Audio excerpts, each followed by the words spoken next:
দর্শক আপনাদের সবাইকে স্বাগত জানাচ্ছি ঢাকা বেজিং এক্সপ্রেস অনুষ্ঠানে। এই বিশ্বে দুর্দান্ত গতিতে এগিয়ে চলা দেশ চীন প্রযুক্তি ও সংস্কৃতিতে ক্রমাগত বিশ্ব দরবারে ছাপ ফেলছে। দেশটি দেখছে অভিন্ন এক ভবিষ্যতের স্বপ্ন।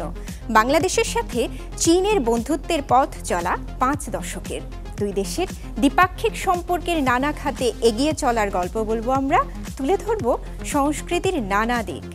চ্যানেল 24 ও চায়না মিডিয়া গ্রুপের এই যৌথ আয়োজনে থাকছে চীন ও বাংলাদেশের নানা খবর। আর পুরো আয়োজনে আপনাদের সাথে আছি আমি রাউজে জাবিদ ঐশী। বৃহস্পতিবার চীনের সিচাং বা তিব্বত স্বায়ত্তশাসিত অঞ্চল প্রতিষ্ঠার 60 বছর পূর্তি উপলক্ষে রাজধানী লাসায় বর্ণাঢ্য আয়োজন অনুষ্ঠিত হয়েছে। এই আয়োজনে উপস্থিত ছিলেন দেশটির প্রেসিডেন্ট শি জিনপিং সহ শীর্ষ নেতারা। লাসা শহর জুড়ে উৎসবের আমেজ। সিচাং বা তিব্বতের স্বায়ত্তশাসিত অঞ্চল গঠনের 6 দশক পূর্তি উপলক্ষে বুধবার থেকে চলছে নানা আয়োজন। বুধবার সন্ধ্যায় অনুষ্ঠিত গালায় উপস্থিত ছিলেন প্রেসিডেন্ট শি জিনপিং। তুষারাবৃত মালভূমির আনন্দ ঘন সুর শিরোনামের ওই গালা 3 ভাগে সাজানো হয়। নতুন সমাজতান্ত্রিক সিচাং, সংস্কার ও উন্মুক্তকরণের সাফল্য আর সমৃদ্ধ আনন্দময় সিচাংয়ের রূপকল্প। এরপর বৃহস্পতিবার সকালে ঐতিহাসিক পোতালা প্রাসাদ চত্বরে অনুষ্ঠিত হয় মূল সমাবেশ। এই মহাসমাবেশে প্রায় 20,000 স্থানীয় কর্মকর্তা, বিভিন্ন জাতিগোষ্ঠীর মানুষ এবং সমাজের নানা শ্রেণী পেশার প্রতিনিধিরা অংশ নেন। তাদের সঙ্গে উপস্থিত ছিলেন চীনের প্রেসিডেন্ট শি জিনপিং। 60 বছরের এই মাইলফলক ঘিরে তিব্বতের সর্বত্রই এখন উৎসবের আমেজ ছড়িয়ে পড়েছে, রঙিন হয়ে উঠেছে পুরো অঞ্চল। সিচাং স্বায়ত্তশাসিত অঞ্চল 1965 সালের সেপ্টেম্বরে আঞ্চলিক গণ কংগ্রেস বা স্থানীয় আইনসভা গঠনের মাধ্যমে প্রতিষ্ঠিত হয়। গত 6 দশকে অঞ্চলটি অর্থনৈতিক ও সামাজিক উন্নয়নে উল্লেখযোগ্য ও ঐতিহাসিক সাফল্য অর্জন করেছে। জাতীয় সমীক্ষা অনুযায়ী 2024 সালে সিচাংয়ের জিডিপি দাঁড়িয়েছে 276.5 বিলিয়ন ইউয়ানে, যা 1965 সালের তুলনায় 155 গুণ বেশি। গড় আয়ু 1950-এর দশকে 35.5 বছর থেকে বেড়ে হয়েছে 72.5 বছর। দীর্ঘদিনের চরম দারিদ্র্য দূর করে সিচাং এখন সমগ্র চীনের মতোই একটি মধ্যম আয়ের সমৃদ্ধ সমাজে পরিণত হয়েছে।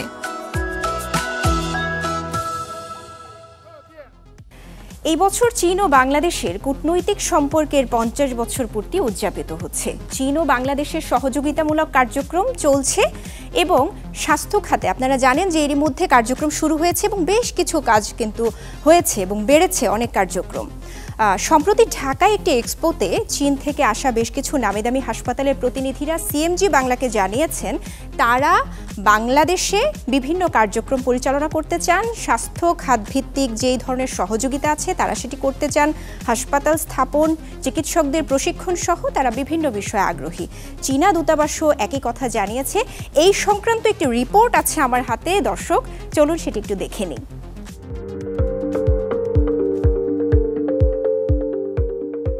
গত 1 দশকে চিকিৎসা খাতে চীন নজিরবিহীন অগ্রগতি অর্জন করেছে। আধুনিক প্রযুক্তি ও গবেষণায় এগিয়ে থেকে দেশটি এখন বিশ্বের অন্যতম নির্ভরযোগ্য মেডিকেল হাব হিসেবে স্বীকৃতি পেয়েছে। বিশেষ করে ক্যান্সার চিকিৎসা, অঙ্গ প্রতিস্থাপন, কার্ডিয়াক সার্জারি এবং রোবোটিক সার্জারির মতো জটিল ও উন্নত চিকিৎসায় ধারাবাহিক সাফল্যের কারণে চীন আজ বৈশ্বিক স্বাস্থ্যসেবায় এক গুরুত্বপূর্ণ অবস্থান দখল করেছে। বাংলাদেশের স্বাস্থ্য খাতে চীনের সহযোগিতা দিন দিন আরও সুদৃঢ় হয়ে উঠছে। দুই দেশের মধ্যে স্বাক্ষরিত স্বাস্থ্য খাতভিত্তিক সমঝোতা স্মারকের আলোকে আগামী বছর একাধিক যৌথ প্রকল্প বাস্তবায়নের উদ্যোগ নেওয়া হবে বলেও জানা গেছে। সম্প্রতি ঢাকায় অনুষ্ঠিত চীন বাংলাদেশ স্বাস্থ্য ও চিকিৎসা অগ্রগতি এক্সপো 2025-এ চীনের 10টিরও বেশি শীর্ষস্থানীয় হাসপাতাল অংশ নেয়। Belt and road health care সেন্টারের আয়োজনে অনুষ্ঠিত এই প্রদর্শনীর মূল লক্ষ্য ছিল বাংলাদেশি রোগীদের জন্য আধুনিক ও উন্নত চিকিৎসা সুবিধা আরও সহজলভ্য করা এবং একই সঙ্গে দুই দেশের মধ্যে স্বাস্থ্য খাতে দ্বিপাক্ষিক সহযোগিতাকে আরও সুদৃঢ় করা। চীন থেকে আসা বিভিন্ন হাসপাতালের প্রতিনিধিরা সিএমজি বাংলাকে জানিয়েছেন, চীনা হাসপাতালগুলো বাংলাদেশি রোগীদের জন্য বিশেষ সেবা প্রদানে অঙ্গীকারাবদ্ধ। আমরা মাল্টি ডিসিপ্লিনারি কেয়ার ব্যবস্থা করি, মানে যখন রোগীরা এখানে আসে তখন আমাদের একাধিক সাবস্পেশালিটি চিকিৎসক এবং ডাক্তার রোগীর যত্ন নেয়ার জন্য দলে যোগ দেন। তাই তাকে বিভাগ থেকে বিভাগ পর্যন্ত যেতে হয় না। আমাদের ক্যান্সার চিকিৎসা বিভাগে আধুনিক যন্ত্রপাতি রয়েছে, যেমন M6 জেনারেশন 6 সাইবারন্যাফ এবং CAR T-সেল থেরাপি। সাম্প্রতিক সময়ে আমরা বাংলাদেশ থেকে 2 জন রোগীকে সাফল্যের সঙ্গে চিকিৎসা করেছি। তাদের জন্য বিমানবন্দর পিকআপ, হোটেল এবং অনুবাদক সেবা নিশ্চিত করা হয়েছে। কুনমিং থংরেন হাসপাতাল হলো সবচেয়ে বড় এবং উচ্চমানের বেসরকারি হাসপাতাল। আমরা নতুন আন্তর্জাতিক মেডিকেল ডিপার্টমেন্ট চালু করেছি, যা বিশেষভাবে বিদেশি রোগীদের জন্য। রোগীরা আমাদের কাছে সহজে অ্যাপয়েন্টমেন্ট করতে পারবেন, অনুবাদক পাবেন। বিমানবন্দর থেকে পিকআপ এবং ধর্মীয় রীতিনীতির সাথে মানানসই আবাসন সুবিধা পাবেন। বাংলাদেশ থেকে কুনমিং যাওয়ার দূরত্ব কম। আমাদের হাসপাতালের খরচ থাইল্যান্ড, মালয়েশিয়া বা ভারতের তুলনায় অনেক কম।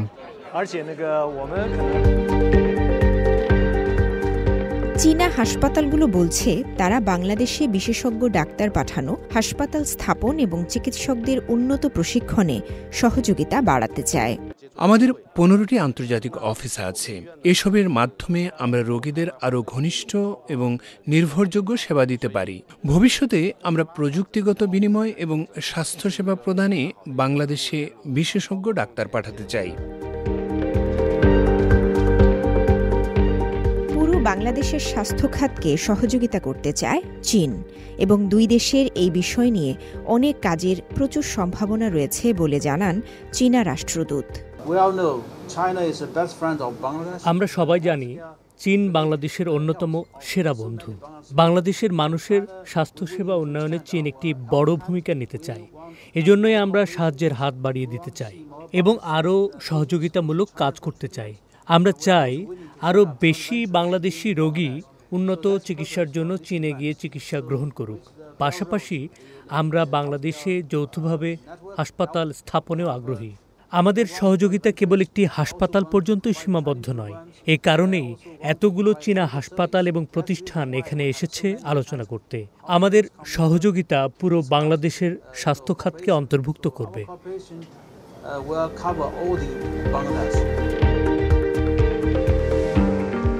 চীনের সঙ্গে দ্বিপাক্ষিক সম্পর্ক আরও শক্তিশালী করার কথা জানিয়েছেন বাংলাদেশের স্বাস্থ্য উপদেষ্টা Nurjahan Begum.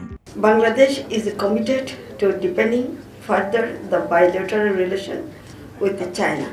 Bangladesh desires to work with China even more closely to address shared challenges and unlock new opportunities.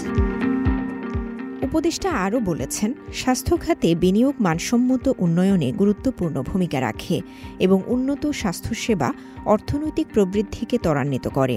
এজন্য ডিজিটাল স্বাস্থ্যসেবা, ফিজিক্যাল মেডিসিন, রোবোটিক্স ও কৃত্রিম বুদ্ধিমত্তায় প্রশিক্ষণ বিস্তারের উপর গুরুত্ব আরোপ করেন উপদেষ্টা।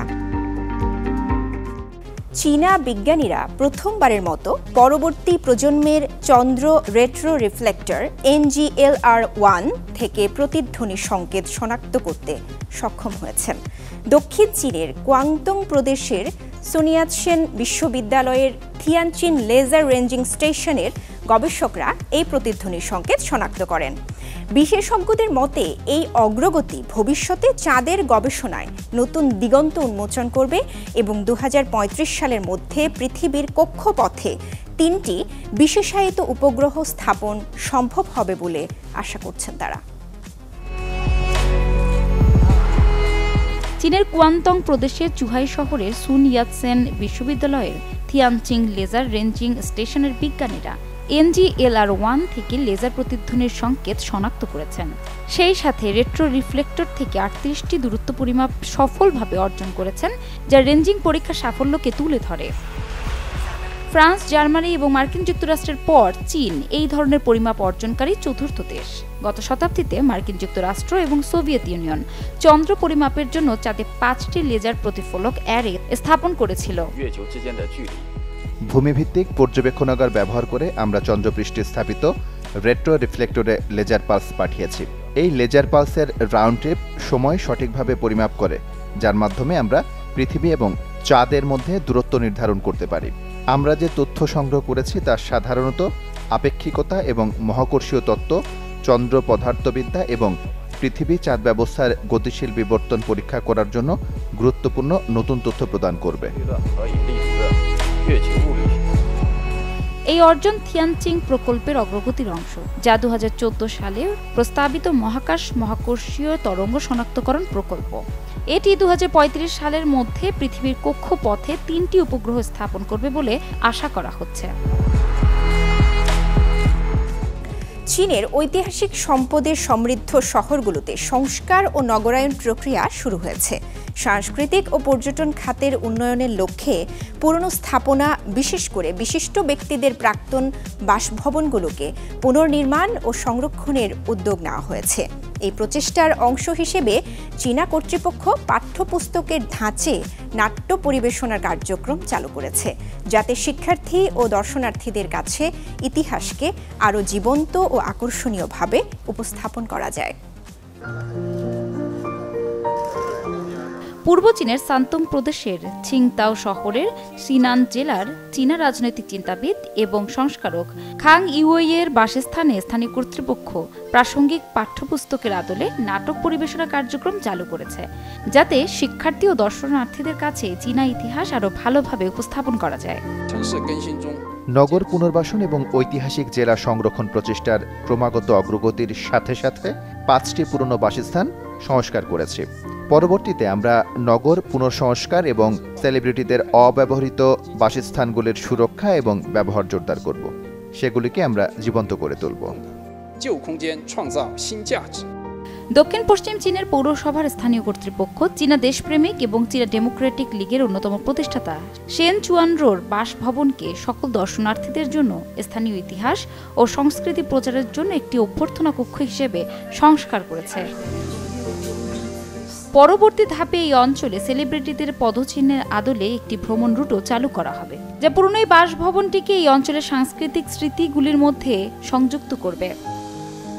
পৌরসভা স্থানীয় ঐতিহাসিক ও সাংস্কৃতিক সম্পদগুলিকে, ঐতিহাসিক ভবন এবং ঐতিহ্যবাহী এলাকাগুলিকে আধুনিক ব্যবসায়িক এলাকার সাথে সুরক্ষা এবং পুনরুদ্ধারের জন্য একত্রিত করবে। চংচিং পৌর আবাসন ও নগর পল্লী উন্নয়ন কমিশনের নগর জীবন পরিবেশ নির্মাণ বিভাগের পরিচালক জানিয়েছেন একথা। নগর পুনরুদ্ধারে চংচিংয়ের ঐতিহাসিক প্রেক্ষাপট রক্ষা, উত্তরাধিকার সূত্রে প্রাপ্ত এবং ঐতিহাসিক সম্পদ পুনরুদ্ধার ও ব্যবহারের ওপর বিশেষভাবে নজর দেওয়া হচ্ছে। পৌরসভার 34টি ঐতিহাসিক ও সাংস্কৃতিক ধ্বংসাবশেষ পুনর্বাসন প্রকল্প বাস্তবায়ন করা হয়েছে।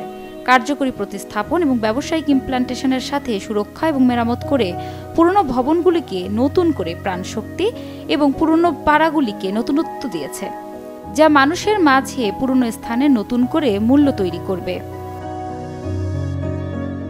দিন দিন চীনের রোবোটিক্স এবং কৃত্রিম বুদ্ধিমত্তার অগ্রগতি নতুন নতুন ঐতিহাসিক মাইল ফলক তৈরি করছে। বেইজিংয়ে অনুষ্ঠিত 2025 সালের বিশ্ব হিউম্যানয়েড রোবট গেমসে ফার্মেসি থিমযুক্ত প্রতিযোগিতায় বুদ্ধিমান মেশিনগুলোর নির্ভুলতা, অভিযোজনযোগ্যতা এবং বাস্তব জীবনের প্রয়োগযোগ্যতা যাচাই করা হয়। এদিকে রোববার বেইজিংয়ে 4 দিন ব্যাপী এই প্রথম বিশ্ব হিউম্যানয়েড রোবট গেমসের সমাপ্তি ঘটে। এতে যুক্তরাষ্ট্র, জার্মানি ও ইতালি সহ মোট 16টি দেশ অংশগ্রহণ করে। বেইজিংয়ে চলছে 2025 সালের বিশ্ব হিউম্যানয়েড রোবট গেমস, যেখানে ফার্মেসি থিমযুক্ত প্রতিযোগিতায় বুদ্ধিমান এই রোবটগুলো নির্ভুলতা, অভিযোজনযোগ্যতা এবং বাস্তব বিশ্বের প্রযোজ্যতার পরীক্ষা করা হচ্ছে। এই বছরের ইভেন্টে 4টি বিষয়, যেমন শিল্প, ওষুধ, হোটেল এবং গুদাম, হিউম্যানয়েড রোবট কতটা ভালো কাজ করে তা মূল্যায়ন করার জন্য সিমুলেশন ইউনিট চালু করা হয়েছে, যেখানে রোবটগুলি প্যাক থেকে বড়ি এবং ক্যাপসুলগুলি সাবধানে আলাদা করে বক্সে রাখছে। ফোকাস ছিল রোবটগুলো একাই ওষুধ বাছাই করা, নির্ভুলতা এবং নিয়ন্ত্রণ করতে পারে কিনা তা দেখা। একটি নার্সিং স্টেশনে প্রতিটি প্রতিযোগী রোবটকে বিভিন্ন আকারের ক্যাপসুল শনাক্তকরণ এবং বের করার দায়িত্ব দেওয়া হয়। তারপরে সেগুলোকে নির্দিষ্ট স্থানে রাখার দায়িত্ব দেওয়া হয়। বিচারকরা কতগুলি বড়ি সঠিকভাবে সাজানো হয়েছে এবং কত সময় লেগেছে তার উপর ভিত্তি করে রোবটগুলিকে স্কোর দিয়েছেন। এবার আমরা একটি স্বায়ত্তশাসিত পদ্ধতি গ্রহণ করেছি। প্রোগ্রামার রোবটকে কেবল একটি নির্দেশ পাঠাতে হবে এবং সেখান থেকে এটি নিজেই স্বীকৃতি নিষ্কাশন এবং প্যাকেজিং করবে। 2025 সালে বিশ্ব হিউম্যানয়েড রোবট গেমস বৃহস্পতিবার বেইজিংয়ে শুরু হয়েছে, যেখানে 16টি দেশের 280টি দল শুক্রবার থেকে রবিবার পর্যন্ত ন্যাশনাল স্পিড স্কেটিং ওভালে 26টি ইভেন্টে প্রতিযোগিতা করবে। এদিকে বহু প্রত্যাশিত 100 মিটার স্প্রিন্টে Beijing innovation centre for humanoid robotics দ্বারা তৈরি তিয়ানগং রোবট 21.50 সেকেন্ড সময় নিয়ে স্বর্ণপদক জিতেছে। অন্যদিকে চীনে রবিবার শেষ হওয়া 12তম ছেংতু বিশ্ব গেমসে ক্রীড়াবিদদের সুস্থ থাকতে সাহায্য করার জন্য পেশাদার ফিজিওথেরাপিস্টরা ঐতিহ্যবাহী চীনা ঔষধ TCM কৌশল ব্যবহার করছেন। অ্যাকুপাঞ্চার, মাসাজ, কাপিং এবং TCM ব্যবহৃত অন্যান্য অনুশীলনের মাধ্যমে ক্রীড়াবিদরা অ্যাথলেটিক্স ভিলেজে চীনের প্রাচীন এই নিরাময় পদ্ধতির ব্যবহার করেছেন। এই কৌশলগুলি পেশির ক্লান্তি দূর করতে এবং প্রতিযোগিতা পরবর্তী সময়ে সেরে ওঠার জন্য দ্রুত সহায়তা করে। ঢাকা বেজিং এক্সপ্রেস আজ এ পর্যন্তই। চীন ও বাংলাদেশের দ্বিপাক্ষিক সম্পর্ক এবং নানা ঘটনা প্রবাহ নিয়ে আবার দেখা হবে পরবর্তী পর্বে, একই দিনে একই সময়ে চ্যানেল 24-এ।